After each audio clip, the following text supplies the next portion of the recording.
2025 metai paskelbti Mikalojaus Konstantino Čiurlionio 150-osioms gimimo metinėms paminėti. Kartu su Lietuva minės ir UNESCO. Ką mes žinome apie Čiurlionį? Mikalojus Konstantinas Čiurlionis yra žymiausias Lietuvos dailininkas ir kompozitorius.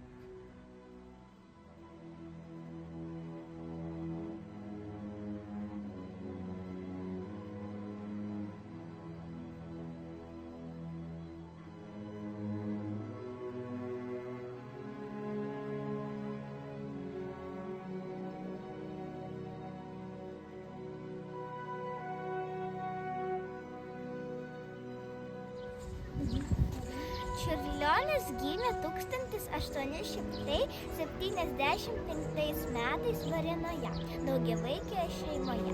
Vėliau šeima persikėlė į Druskininkus. Iš jaunystės dienų jis giliai jautė Lietuvos gamtos grožį.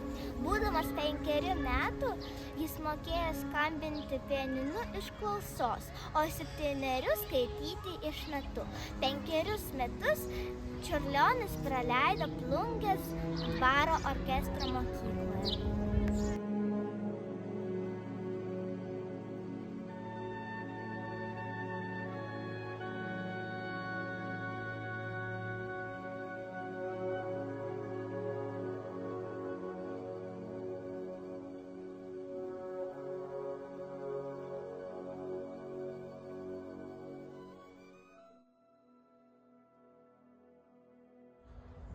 Čiurlionis buvo nepaprastas žmogus ir netradicinis kūrėjas. Jis negalėjo pasirinkti, kuri gyveno šaka jam tinka sumanymams išreikšti. Daug ko domėjosi, daug skaitė, lankė parodas, koncertus, teatro spektaklius.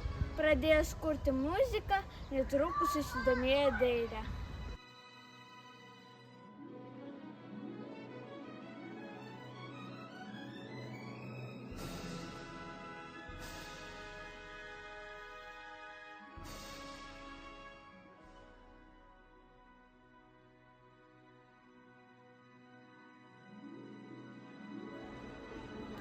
Būdamas 27 metų įstojo į Varšuvos piešimo mokyklą ir pradėjo tapyti.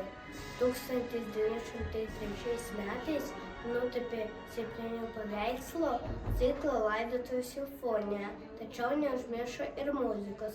Pradėjo kurti simfoniją Jūra. Be to jis bandė rašyti literatūrinius vaizdelius, o gyvenimo pabaigoje buvo labai susidomėjęs ir fotografija.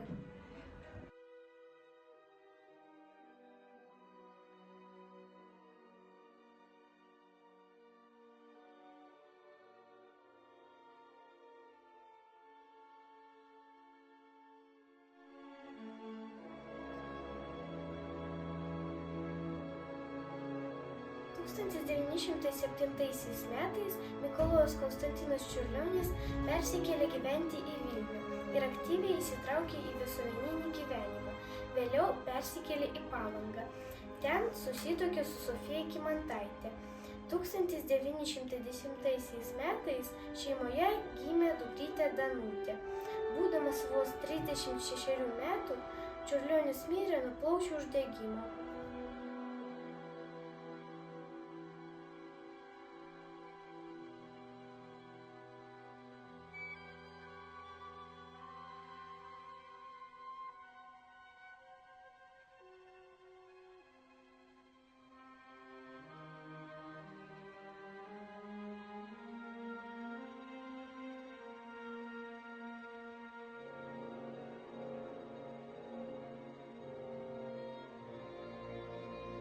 Beveik visi žinomi Čiurlionio dailės darbai, rankraščiai ir kiti kūriniai saugomi ir eksponuojami nacionaliniame Mikalojaus Konstantino Čiurlionio dailės muziejuje Kaune.